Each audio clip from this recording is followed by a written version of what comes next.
അസ്സാം വലൈക്കും hi all എന്തൊക്കെയുണ്ട്. അപ്പോൾ ഇന്ന് ഒരു സ്പെഷ്യൽ ഡേ ആണ്. എന്താണെന്നല്ലേ, നമ്മുടെ ഇക്ക ലാൻഡ് ചെയ്യുന്നുണ്ട്. അതിൻ്റെ ഒരു ഭയങ്കര ത്രില്ലിലാണുള്ളത്. അപ്പം ഞാനും മക്കളെല്ലാം കൂടിയിട്ട് ഇക്കാനെ കൂട്ടാൻ വേണ്ടിയിട്ട് എയർപോർട്ടിലേക്ക് പോകാൻ വേണ്ടിയിട്ട് ഇറങ്ങുന്നതാണ്. അപ്പം ഡ്രസ്സെല്ലാം ചെയ്ത് മോളും ഒക്കെ റെഡിയായി. അപ്പോൾ രണ്ടാമത്തെ മോള് സ്കൂളിലാണുള്ളത്. അവള് സ്കൂളിൽ നിന്ന് കൂട്ടിയിട്ട് നമ്മൾക്ക് നേരെ എയർപോർട്ടിലേക്ക് പോകണം.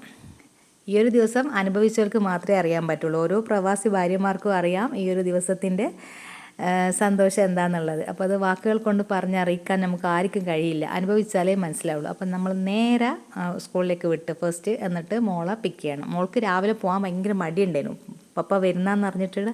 അപ്പോൾ ഞാൻ പറഞ്ഞു എന്തായാലും കുറേ ദിവസം ഇപ്പം മഴ കാരണം നമുക്ക് ലീവായതല്ലേ, പിന്നെ വെറുതെ ഒരു ലീവ് എക്സ്ട്രാ വേണ്ട, ഞാൻ വന്ന് കൂട്ടിക്കോളാമെന്ന് പറഞ്ഞിട്ട് ഒക്കെ ഒരു ഡൗട്ട് ഉണ്ടേനു ഞാൻ സ്കൂളിൽ ചെല്ലുമോ മോളെ കൂട്ടുമോ എന്നല്ല.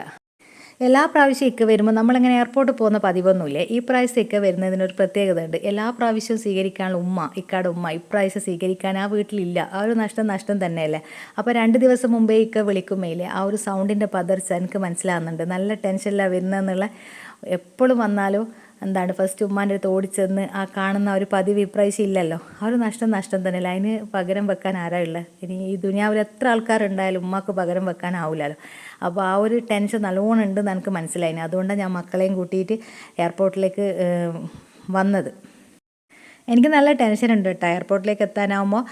എല്ലാ പ്രാവശ്യവും എനിക്ക് ഉണ്ടാകുന്നത് തന്നെയാണ്, പക്ഷേ ഇപ്രാവശ്യം കുറച്ച് കൂടുതലേനു വെക്കാൻ എങ്ങനെ കൺട്രോൾ ചെയ്തെടുക്കും എന്നുള്ളത്. പക്ഷേ അൽഹംദുലില്ലാ കുഴപ്പമൊന്നുമില്ല. കുട്ടികളെല്ലാം കണ്ട് സംസാരിച്ചപ്പോൾ ഇക്ക ഓക്കെ ആയിന്.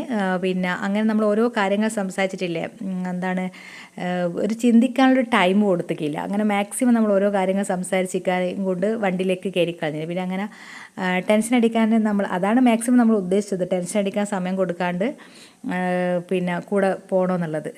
പിന്നെ കുട്ടികൾ ആകുമ്പോൾ പിന്നെ പെട്ടെന്ന് അങ്ങ് എല്ലാ കാര്യങ്ങളും അങ്ങ് മറന്നു പോകും. കുട്ടികളെ കളിയും ചിരിയെല്ലാം കാണുമ്പോൾ ഇത്രയും വലുതായി എന്ന് പറഞ്ഞാൽ ഇപ്പോഴും ചെറിയ കുട്ടികളോട് തന്നെയാണ്. അങ്ങനെ അടുത്തൊരു തട്ടുകട കണ്ടപ്പോൾ ചായ കുടിക്കാൻ വേണ്ടിയിട്ട് ഇക്ക ഒന്നും വേണ്ടെന്നെല്ലാം പറഞ്ഞു. പക്ഷേ എങ്കിൽ കുട്ടികൾക്ക് ഈ തട്ടുകടയും ആ ഒരു എണ്ണക്കടിയെല്ലാം കണ്ടാൽ അവർക്ക് എന്തായാലും ഒന്ന് കുടിക്കണം. അങ്ങനെ പിന്നെ നമ്മൾ ചായയെല്ലാം കുടിച്ച് നമ്മളെ മുളക് ബജി, മുട്ട ബജി ഇതെല്ലാം ഇല്ലേ നമ്മൾ തട്ടുകടയിൽ നിന്ന് കഴിക്കുന്ന ഒരു ടേസ്റ്റ് നമ്മൾ വീട്ടിലുണ്ടാക്കിയാൽ എനിക്ക് കിട്ടുന്നില്ല കേട്ടോ. പഴംപൊരിയൊക്കെ ഓക്കെ തട്ടുകട സ്റ്റൈലിൽ തന്നെ ആയി കിട്ടുന്നുണ്ട്. പക്ഷേ ഈ മുളക് ബജിയും ഈ മുട്ട ബജിയെല്ലാം ഇവരെ തട്ടുകടയിലെ ഭയങ്കര ടേസ്റ്റാണ്. ചില തട്ടുകടയിൽ ടേസ്റ്റ് ഉണ്ടാവില്ല, പക്ഷേ ഇവിടുത്തെ നല്ല ടേസ്റ്റ് ഉണ്ടായിരുന്നു. അധിക തട്ടുകടയിൽ അല്ലേ നമ്മൾക്ക് വീട്ടിൽ നിന്ന് ഉണ്ടാക്കുന്ന ആ ഒരു പോലെയല്ലല്ലോ. ഇവർ കുറേ അധികം മാവിലൊക്കെ ഉണ്ടാക്കുന്നതും ഒക്കെ ആയിരിക്കാം അതിൻ്റെ, അല്ലെങ്കിൽ ഇവർ എന്തെങ്കിലും സീക്രട്ട് ഇൻഗ്രീഡിയൻറ്റ് ഉണ്ടോ എന്ന് അറിയില്ല. ചോദിച്ചാൽ എന്താ റെസിപ്പി ഒന്ന് കംപ്ലീറ്റ് ആയിട്ട് ഇപ്പോൾ ആരും നമ്മളെ കയ്യിലേക്ക് കിട്ടൂല. പിന്നെ അത്രയും പരിചയമുള്ള ആൾക്കാരൊന്നും അല്ലല്ലോ. അപ്പോൾ ഞാനിങ്ങനെ ചിന്തിച്ചിരിക്കുക, ആ ഒരു ബജിയെല്ലാം കഴിക്കുന്ന സമയത്ത് നല്ലൊരു ഫ്ലേവർ ഉണ്ടായിരുന്നു. എനിക്ക് അങ്ങനെ ഇഷ്ടമാണ്. ഞാൻ എപ്പോഴും തിന്നുമ്പോൾ ആ ഒരു ടേസ്റ്റ് മനസ്സിലാക്കിയിട്ട് മാക്സിമം ഞാൻ ഉണ്ടാക്കാൻ ശ്രമിക്കുന്ന ഒരാളാണ്. നമുക്ക് ടേസ്റ്റിലൂടെ മനസ്സിലാക്കാൻ പറ്റും അതിൽ എന്തെല്ലാം ആഡ് ചെയ്തിട്ടുണ്ടെന്നുള്ള. അങ്ങനെ നമ്മൾ ഈ കടുമ്പുള്ള പള്ളിയിൽ വന്നിട്ട് അവിടെയാണ് ഫസ്റ്റ് പോയത്. അതിനുശേഷം നമ്മൾ വീട്ടിലേക്ക് വന്നത്. അപ്പോൾ ഞാൻ പോകുന്ന സമയത്ത് ചെമ്മീൻ ചോറും ചിക്കൻ ഫ്രൈയെല്ലാം ഉണ്ടാക്കി വെച്ചിട്ടാണ് പോയത്. പക്ഷേ അത് വരുമ്പോഴത്തേക്ക് നല്ലപോലെ തണുത്ത് പോയിട്ടുണ്ട്. അപ്പോൾ ചെമ്മീൻ ചോറ് കുറച്ച് ഞാൻ പാത്രത്തിൽ ചൂടാക്കി, ചിക്കനും കുറച്ചെടുത്ത് ചൂടാക്കിയിട്ട് നമ്മൾ കഴിച്ചത്. വെറുതെ കുറേ ചൂടാക്കിയാൽ പിന്നെ വേസ്റ്റ് ആയി പോയല്ലോ. പിന്നെ രാവിലെ ആയപ്പോൾ ഇക്ക പള്ളിയിലേക്ക് പോകാൻ വേണ്ടിയിട്ട് പോകുന്നുണ്ട്. അപ്പോൾ ഇന്ന് മഴയൊന്നുമില്ല, അതുകൊണ്ട് തന്നെ വേഗം പോകാൻ വേണ്ടി ഇറങ്ങിയത്. പിന്നെ വണ്ടി കുറേ ദിവസം എടുക്കാണ്ടെന്നുണ്ടല്ലോ, സ്റ്റാർട്ടിങ് ട്രബിൾ. അങ്ങനെ രാവിലെ ആയപ്പോൾ ചെറുതായിട്ട് സ്റ്റാർട്ടാകുന്നുണ്ടായിരുന്നില്ല, കാരണം മഴയുമല്ല. അപ്പോൾ സ്റ്റാർട്ടിങ് ട്രബിൾ കുറച്ച് ഉണ്ടാവുമല്ലോ. അങ്ങനെ പിന്നെ ഞാൻ വിചാരിച്ചൊന്നും പോകാൻ പറ്റില്ല എന്ന് വിചാരിച്ചിങ്ങനെ നിൽക്കുന്നത്. പിന്നെ കുഴപ്പമില്ല, കുറച്ച് സമയം മെനക്കെട്ടിട്ടുണ്ടെങ്കിലും. ഇങ്ങനെ പറയുകയാണ് ഞാൻ വന്നപ്പോൾ മഴയില്ലല്ലോ എന്നുള്ളത്. കാരണം അവർക്ക് നല്ല ചൂടല്ലേ അങ്ങ് ഇപ്പോൾ ഗൾഫിൽ. ആ ചൂട് സഹിച്ചിട്ടല്ലേ ഇങ്ങോട്ടേക്ക് വന്നിരിക്കുന്നത്. നമുക്കും ഇവിടെ മഴ നിൽക്കുമ്പോൾ നല്ല ചൂട് തന്നെയല്ലേ. അപ്പോൾ ഞാൻ പറഞ്ഞു മഴ നമുക്ക് അനുകൂലമായിട്ടുള്ളൊരു മഴയായിരിക്കണം. നമ്മൾ ഈ ഒരു ദിവസം കുറച്ചായിട്ട് മഴ പെയ്യുമ്പോൾ വല്ലാണ്ട് അങ്ങ് പേടിച്ച് പോയിട്ടില്ലേ. ആ മഴ നിൽക്കാണ്ട് പെയ്തിട്ടുണ്ട് എന്തേലും അവസ്ഥ എല്ലാവരുടെയും. അപ്പോൾ പിന്നെ മഴ എപ്പോൾ നമുക്ക് അനുഗ്രഹമായിരിക്കണം അല്ലേ. അങ്ങനെ അനുഗ്രഹമുള്ള മഴയായിട്ട് മാറാൻ എപ്പോഴും നമ്മൾ പ്രാർത്ഥിച്ചുകൊണ്ടിരിക്കുകയും വേണം.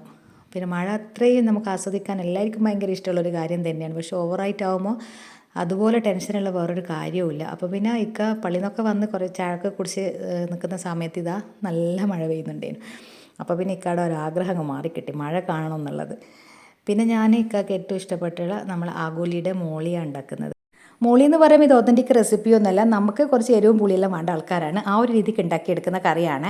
അപ്പോൾ എന്താണ്, ആവോലി ഫ്രൈ ചെയ്യാൻ ഒരു സൈഡിൽ വെച്ചിട്ടുണ്ട്. പിന്നെ വെളിച്ചെണ്ണ വെച്ചിട്ട് അതിലേക്ക് ഉള്ളി കുറച്ചത് വയന്ന് വരുമ്പോൾ അതിലേക്ക് തക്കാളി, പച്ചമുളക്, കുറച്ച് വെളുത്തുള്ളി, കുറച്ച് ഇഞ്ചിയൊക്കെ ഇട്ടിട്ട് നല്ലപോലെ വയന്ന് വന്നാൽ അതിലേക്ക് 1 ടീസ്പൂൺ മല്ലിപ്പൊടിയും കുറച്ച് മഞ്ഞൾപ്പൊടി, ഒരു 1/2 ടീസ്പൂണോളം മുളക് പൊടി ഇട്ട് കൊടുക്കുക. സാധാരണ നമ്മുടെ മോളി വെക്കുമ്പോൾ അങ്ങനെ മുളക് പൊടിയൊന്നും ഇടാറില്ലല്ലോ. പക്ഷേങ്കിൽ ഇതിപ്പോൾ നമുക്ക് കുറച്ച് എരിവൊന്നും ഇല്ലാണ്ട് കഴിക്കാൻ പറ്റില്ല. ഒതൻറ്റിക് റെസിപ്പി ഞാൻ ഉണ്ടാക്കലുണ്ട്. അപ്പോൾ ഇതിപ്പോൾ കുറച്ച് ഇക്കാട് ഇഷ്ടത്തിനനുസരിച്ചിട്ട് ഉണ്ടാക്കുന്നൊരു ഫിഷ് മോളിയാണ്. അപ്പോൾ ആവോലി പിന്നെ മാഗ്നേറ്റ് ചെയ്തത് കുറച്ച് മഞ്ഞളും കുറച്ച് കുരുമുളക് പൊടിയും ഇത്തിരി മുളക് പൊടിയും അതിലും ചേർത്തിട്ട് ഉപ്പ് ഇട്ടിട്ട് കുറച്ച് വെളിച്ചെണ്ണ ഒഴിച്ചിട്ട് മാഗ്നേറ്റ് ചെയ്തിട്ട് ഒന്ന് ഷാലോ ഫ്രൈ ചെയ്തെടുക്കുകയാണ് ചെയ്യുന്നത്. പിന്നെ കട്ടി തേങ്ങാപ്പാൽ ഒഴിച്ച് കൊടുക്കുന്നുണ്ട്. 1-ാം പാൽ 2-ാം പാലൊന്നുമല്ല. എപ്പോഴും നമ്മൾ എന്ത് വെജിറ്റബിൾ മോളിയായാലും ഫിഷ് മോളിയായാലും ഇനിയിപ്പോൾ ചിക്കനായാലും എന്തായാലും നമ്മൾ തേങ്ങാപ്പാൽ നല്ലോണം ഒഴിക്കുന്നതിനനുസരിച്ച് നമ്മൾ കറിയുടെ ടേസ്റ്റും കൂടും.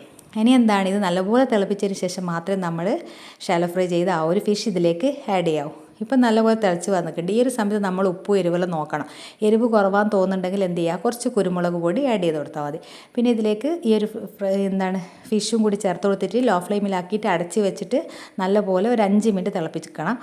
ലോ ഫ്ലെയിമിലാണ്. കാരണം എന്താ വെച്ചാൽ ഈ ഒരു ഫിഷിലെ ടേസ്റ്റെല്ലാം ഈ ഒരു കറിയിലേക്ക് ഇറങ്ങി കിട്ടണ്ടേ. അപ്പോൾ ഒരു സൈഡിൽ ഞാൻ ഒറോട്ടി ഉണ്ടാക്കി എടുക്കുന്നുണ്ട്. ഒറോട്ടിക്ക് ഞാൻ അരിയെല്ലാം കുതിർത്തിട്ട് ഇലയിൽ ചുട്ടെടുക്കാമെന്ന് വിചാരിച്ച് നോക്കുമ്പോൾ അരി ഇറക്കാൻ കരണ്ടില്ല. അപ്പോൾ പിന്നെ എന്ത് ചെയ്ത് പൊടി മിക്സ് ചെയ്തിട്ടുള്ള ഒറോട്ടിയാണ് ഉണ്ടാക്കിയെടുത്തത്.